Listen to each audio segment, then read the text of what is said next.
Hello guys, welcome back to my channel. जो आज की वीडियो का जो टॉपिक है वो एक काफी इम्पोर्टेंट टॉपिक है जो कि आईआईटी जेईई और नीट के अंदर भी काफी ज्यादा इम्पोर्टेंट रोल प्ले करता है, जो कि है Newton's law of motion.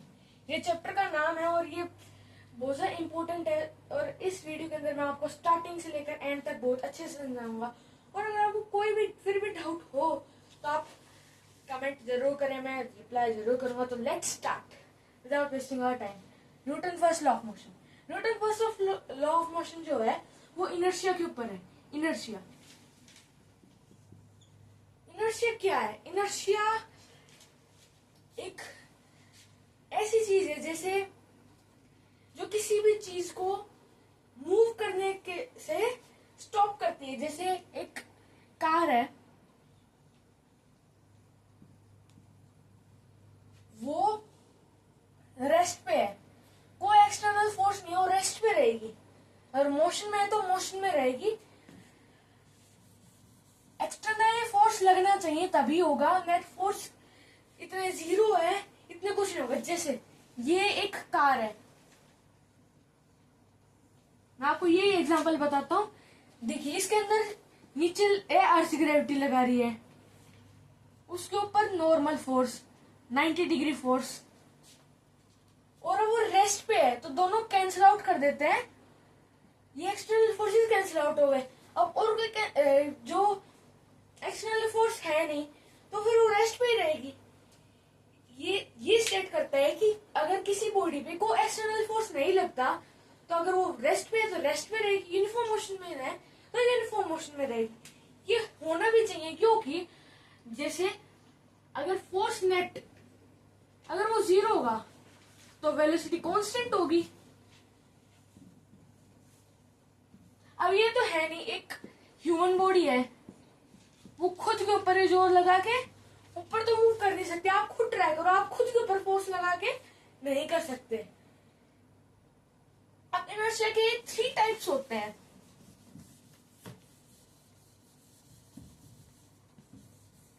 First, inertia of rest.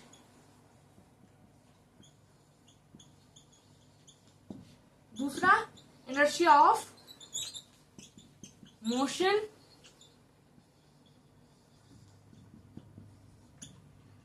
तीसरा, इनर्शिया ऑफ डायरेक्शन।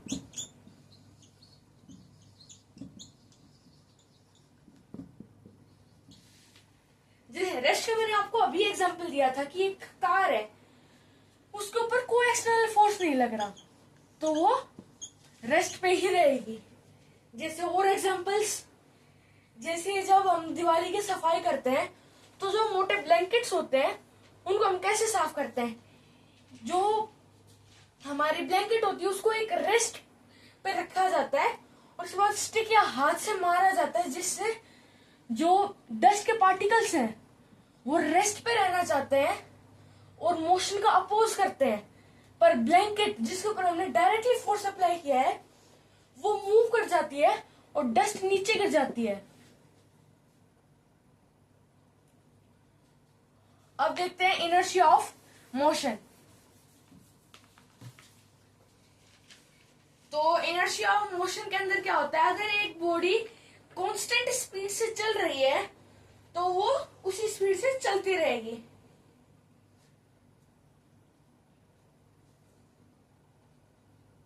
जैसे एग्जांपल, आप बस में बैठे हो,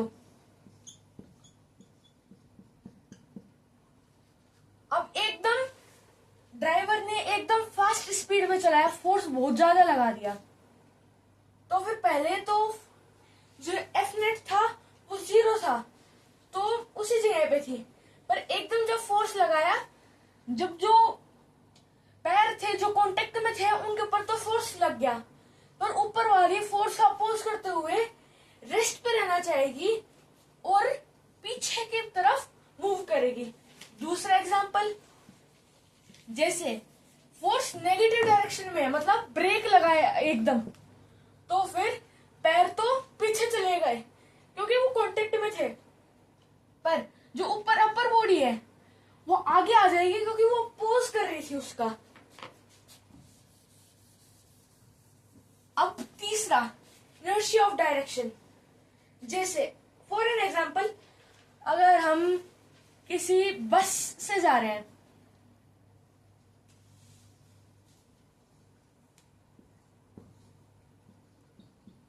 एकदम शार्प टर्न हमने लिया, तो फिर उसका अपोज करते हुए हम दूसरी डायरेक्शन में जाएंगे। और जैसे फ्रूट तोड़ने के लिए जब हम, जैसे ये ट्री है, ये एक डाली है, उधर से फ्रूट है, अगर हम इसको जोर जोर से शेक करेंगे तो फिर फ्रूट रेस्ट में रहना चाहेगा और मोशन को अपोज करेगा। पर जो ट्री है जिसके साथ डायरेक्ट फोर्स का कनेक्शन है वो मोशन में आ जाएगा, तो फिर अपोज करते हुए जो हल्की सी ट्विग होगी वो टूट जाएगी और फ्रूट नीचे गिर जाएगा। और जैसे मड जो है, जैसे अभी ये टायर है, इसे हम मड से निकालते हैं, मड से, तो फिर मड टायर के ऊपर चिपक जाती है और जो मड है वो रेस्ट पे रहना चाहती है और जो टायर है वो मोशन में आना चाहता है और मोशन में है भी। तो फिर जब है ना ये टायर चलता है तो फिर ये जो है टेंजेंशियली बाहर फेंक दी जाती है, क्योंकि अपोज कर रहे थे। ये 90 डिग्री के अंदर होता है और ये टेंजेंशियली ऐसे फेंक दिए जाते हैं। जैसे जिस डायरेक्शन में जा रहा होता है, इस डायरेक्शन में जा रहा होता है, अपोजिट डायरेक्शन में वो फेंक दिए जाते हैं टेंजेंशियली 90 डिग्री पे। मतलब ऐसे 90 डिग्री बनाएंगे इसके साथ में।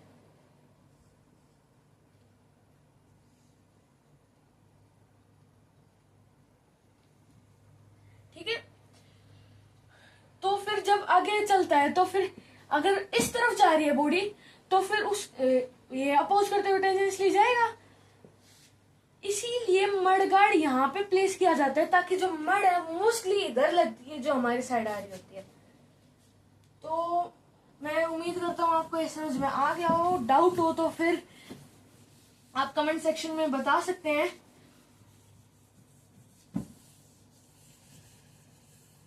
और लाइक सब्सक्राइब जरूर कर दे अगर आपको कुछ भी नया सीखने को मिला हो। अब आगे देखते हैं।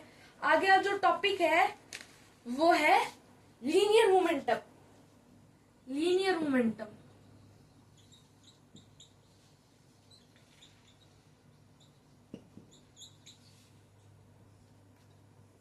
लीनियर मोमेंटम लीनियर मोमेंटम में क्या होता है कि किसी भी ऑब्जेक्ट को स्ट्रेट लाइन में फेंका जाता है। स्ट्रेट लाइन में उसकी वेलोसिटी होती है कांस्टेंट वेलोसिटी, और इसके अंदर ना ही कोई एक्सेलरेशन होता है ना ही कुछ और होता है। इसमें कांस्टेंट वेलोसिटी से सेम मास के साथ ऑब्जेक्ट मूव कर रहा होता है। इसको डिनोट किया जाता है P से, is equal to VM, MV भी कहा जाता है। तो अब ये वेक्टर क्वांटिटी कैसे है देखते हैं। मास एक तरीके से क्वांटिटी है, और वेलोसिटी आपको पता है, ये डायरेक्शन होता है, मैग्नीट्यूड होता है, तो फिर ये वेक्टर हो गया। तो vector into scalar is equal to vector, आपको पता ही होगा ये बात। तो फिर इसीलिए ये भी एक वेक्टर क्वांटिटी है, इसको P से डिनोट किया जाता है। जैसे अब इसके एग्जांपल, जैसे एक रबर की बॉल है, बिल्कुल लाइट वेट सी, उससे किसी चीज के ऊपर थ्रो किया जाता है। वेलोसिटी मान लेते हैं 10 मीटर पर सेकेंड, और मास मान लेते हैं 0.1 kg, मतलब 100 ग्राम। तो फिर किसी इंसान के ऊपर फेंकते हैं इसको तो ज्यादा चोट नहीं लगेगी, पर वहीं पे किसी सीजन बॉल, क्रिकेट बॉल से मारते हैं, मान लेते हैं इसका मास 1 kg और velocity same 10 metre per second, और सेम उसी तरीके से एक ह्यूमन को मारते हैं तो इसमें ज्यादा चोट लगेगी और इसमें कम। ऐसा क्यों? क्योंकि इधर वेलोसिटी तो कांस्टेंट है पर मास के अंदर डिफरेंस है। तो ये जो है, ये जितना भी हमारे ऊपर फोर्स लगता है वो मोमेंटम के ऊपर होता है। अगर मोमेंटम ज्यादा होगा तो जितना भी वो जो लग रहा है हमारे ऊपर, ये कह सकते हैं इंस्टेंट, वो ज्यादा होगा। अब वो कुछ एग्जांपल करते हैं इसके।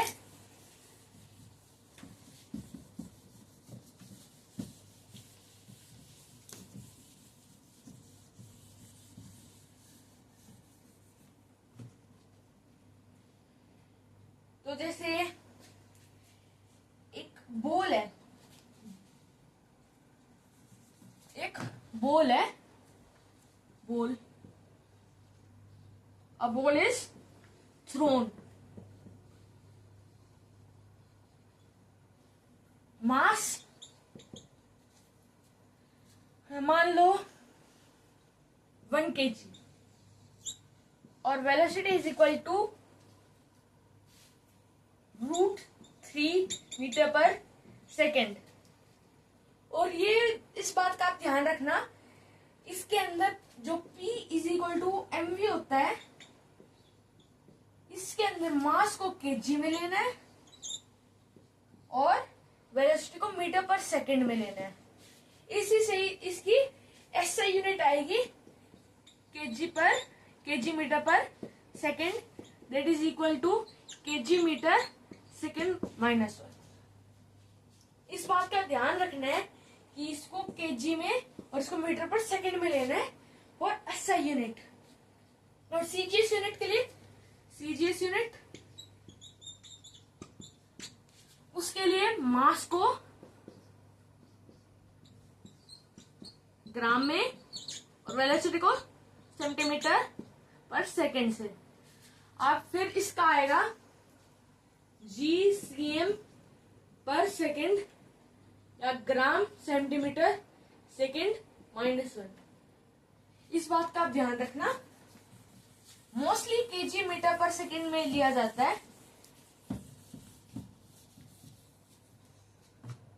तो अब मोमेंटम निकालना में पहले एक डायग्राम बनाते हैं।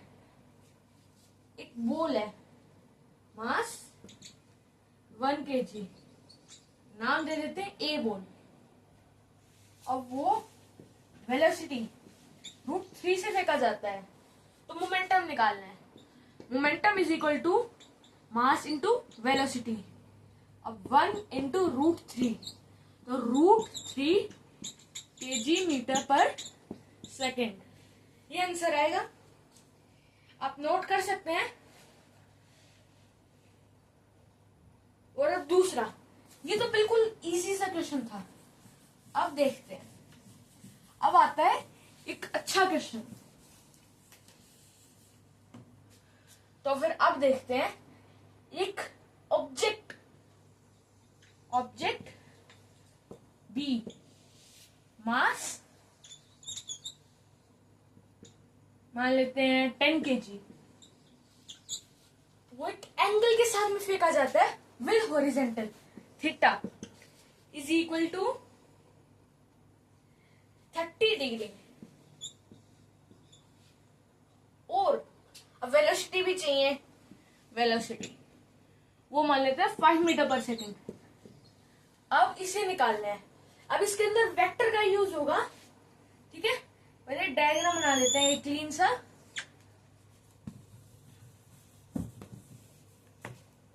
क्या बता रहे, एक ऑब्जेक्ट है इनिशियली और उसको फेंका जाता है कितने डिग्री से, 30 डिग्री एंगल विद हॉरिजेंटल, और मास 10 kg और वेलोसिटी 5 मीटर पर सेकेंड।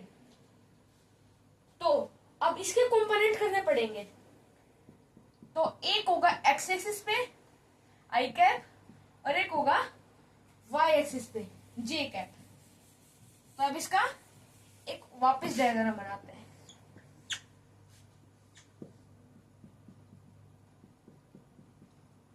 ये होगा mv cos theta,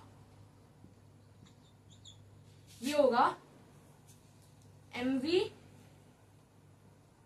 sine theta. ठीक है, अब जो थीटा है वो 30 डिग्री है, वेलोसिटी 5 मीटर पर सेकेंड और मास 10 kgs। तो अब देखते हैं, ये इसके आगे आई कैप लगाना पड़ेगा। तो 10 इंटू 5 इंटू cos 30 की वैल्यू √3/2,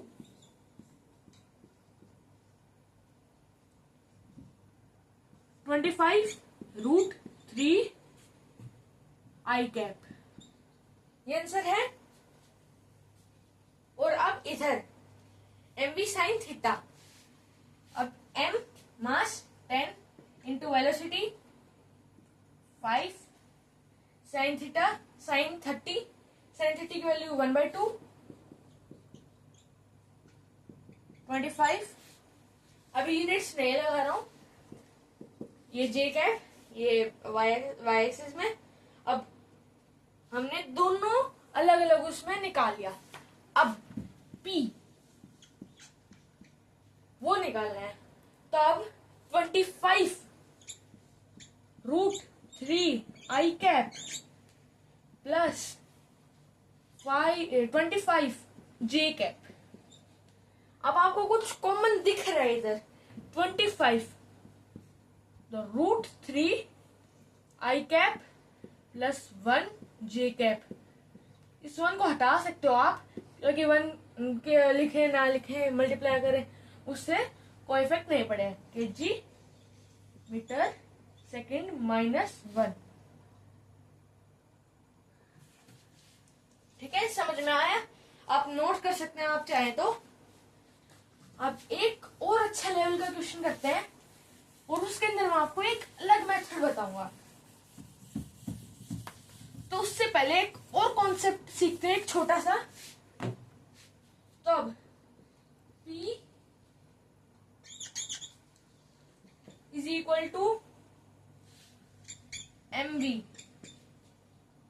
अब इसको हम अलग तरीके से लिख रहे हैं, mv cos theta plus mv sine theta. ठीक है, तो अब वेलोसिटी का जो कंपोनेंट है उसको हम एक तरफ रखें तो इसे हम ऐसे कर सकते हैं, v कोस थीटा। इधर v कोस थीटा के अंदर v को कॉमन इसलिए नहीं ले रहे क्योंकि v और v दोनों अलग अलग डायरेक्शन में है, तो आई कैप जे कैप लगेगा, आई कैप जे कैप, आई कैप जे कैप। तो ऐसे आप कर सकते हैं, आपको जैसे इजी लगे वैसे कर सकते हैं, आंसर सेम ही आना है। उसके अंदर एक थोड़ा इजी रहेगा, पर चलो अब नेक्स्ट क्वेश्चन के ऊपर जाते हैं। अब उसके अंदर क्या बता रहा है कि ऑब्जेक्ट का मास जो है वो है 20 ग्राम और जो वेलोसिटी है वह 200 सेंटीमीटर पर सेकेंड, और theta with vertical is equal to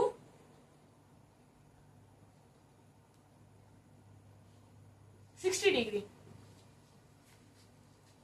अब देखते हैं क्वेश्चन क्या बता रहे हैं। गाइस अब मार्कर थोड़ा लाइट चल रहा है तो दूसरा मार्कर ले लेते हैं। तो अब ये एक ऑब्जेक्ट है, उसको थ्रो किया जाता है, और अब जो इसका ये जो वर्टिकल के साथ में ये क्या लिखा हुआ है, वर्टिकल। ये थोड़ा क्वेश्चन को अच्छे से रीड करना है ताकि फिर ऐसे सिली मिस्टेक्स ना हो। इसके अंदर बहुत ज्यादा मिस्टेक्स होती हैं, तो फिर ध्यान से देखना। ये ऑब्जेक्ट 60 डिग्री के साथ, और ये दूसरी जो गलती मेन होती है वो है सीजीएस यूनिट के अंदर गिवन है, तो हमें एसआई यूनिट के अंदर करना होगा। तो that is equal to 0.5 0.02 kg और ये है 2 मीटर पर सेकेंड। तो अब v is equal to 2 metre per second, mass is equal to 0.02 kg। ठीक है, तो अब इसके वर्टिकल कंपोनेंट और हॉरिजॉन्टल कंपोनेंट। अब हमें जो थीटा है वो 60 डिग्री के साथ ये वर्टिकल के साथ में दिया गया है। तो फिर दो वेज है अब इसको करने के लिए। इसको cos थीटा मान ले, क्योंकि ये हमने थीटा के साथ वाला cos थीटा होता है, ऐसे कर ले।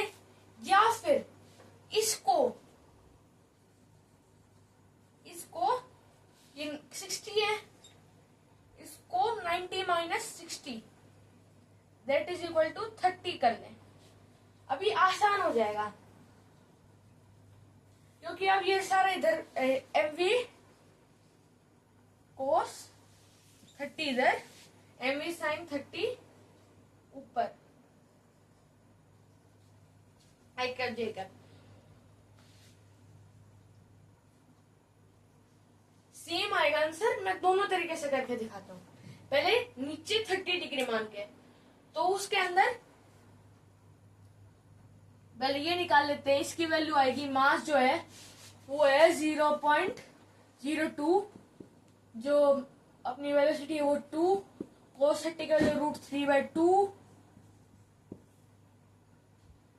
0.02√3। तो अब इसका पॉइंट हटाते हुए ये भी लिख सकते हैं बाय 100। और इधर का इसका होगा 0.02 इंटू 2 इंटू साइन 30 की वैल्यू 1/2, तो 0.02 दैट इज इक्वल टू 2/100।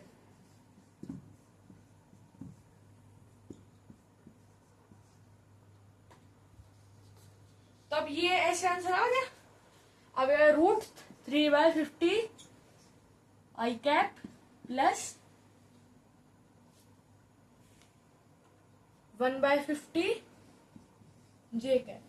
अब ये हम ऐसे ही छोड़ रहे हैं, बाद में कॉमन वगैरह ले लेंगे। अब जैसे मैंने बताया था कि अब 60 डिग्री के साथ लेके करते हैं, वर्टिकल के साथ में। वर्टिकल के साथ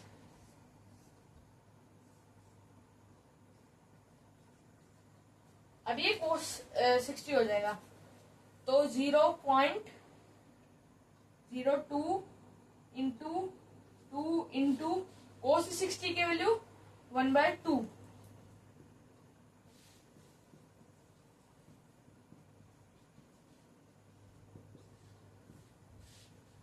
सेम आया।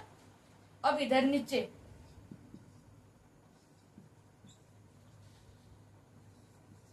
√3/2 साइन साइन हो जाए साइन 60,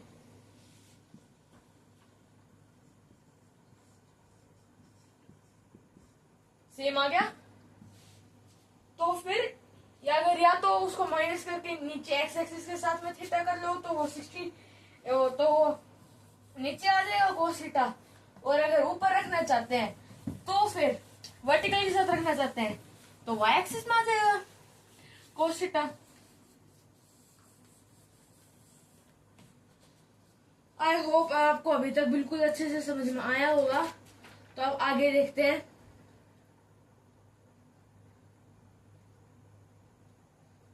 अब थोड़े ग्राफ के तरफ जाते हैं। तो ग्राफ किस टाइप के, अगर जो एम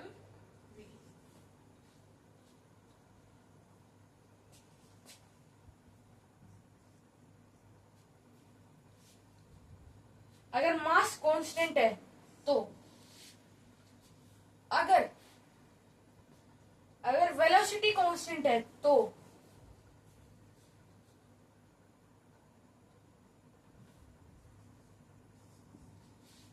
और अगर अपना ये मोमेंटम कांस्टेंट है, तो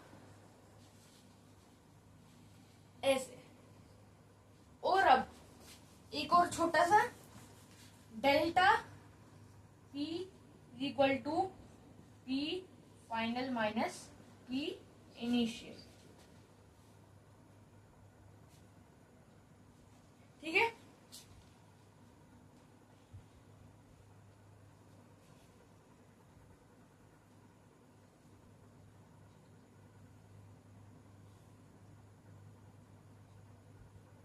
अब एक क्वेश्चन देखते हैं, काफी इंपॉर्टेंट क्वेश्चन है, इसे ध्यान से देखना।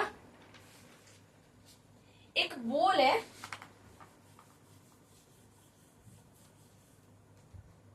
है, मास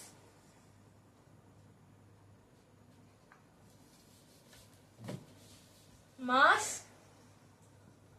3 kg। ठीक है, वो एक दूसरी बॉल को हिट करती है horizontally with velocity 10 metre per second.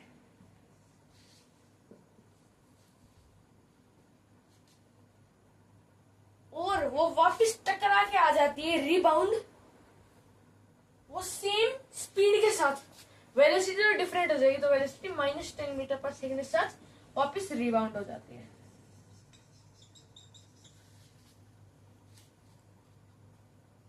और अब पूछ रखा है find the change in momentum delta P। एक अच्छा क्वेश्चन है, तो अब देखते हैं, पहले एक डायग्राम बनाते हैं। एक बॉल है, वो हिट करती है एक दूसरी बॉल को, और उसके बाद सेम पाथ से रिटर्न कर जाती है अपोजिट डायरेक्शन में 10 metre per second -10 metre per second. तो पहले P initial m into V. ठीक है, मास कितना है 3 kg, वेलोसिटी 10, 30 आंसर आ जाएगा। अब P फाइनल, तो 3 इंटू -10 -30। अब delta P final minus P initial, -30 -60 kg metre second minus. ये ऐसे होगा। अब न्यूटन फर्स्ट लॉ पूरा अच्छे से आपको समझ में आ गया हो आई होप। और अब न्यूटन सेकंड लॉ और थर्ड लॉ आपको नेक्स्ट पार्ट में देखने को मिलेगा, क्योंकि अगर एक वीडियो के अंदर सारा करूंगा तो फिर काफी लॉन्ग हो जाएगा। और उन दोनों वीडियो के जो लिंक है वो कमेंट बॉक्स में मिल जाएंगे। दोनों बहुत इंपॉर्टेंट टॉपिक है, ये तीनों मिलकर ये पूरा चैप्टर बना रहे हैं। तो please like share and subscribe, और अपने उन दोस्तों को जरूर शेयर करना जिनको ये फिजिक्स बिल्कुल हार्ड लगती है। और अब नेक्स्ट वीडियो के अंदर दोनों पार्ट्स को डिस्कस करेंगे।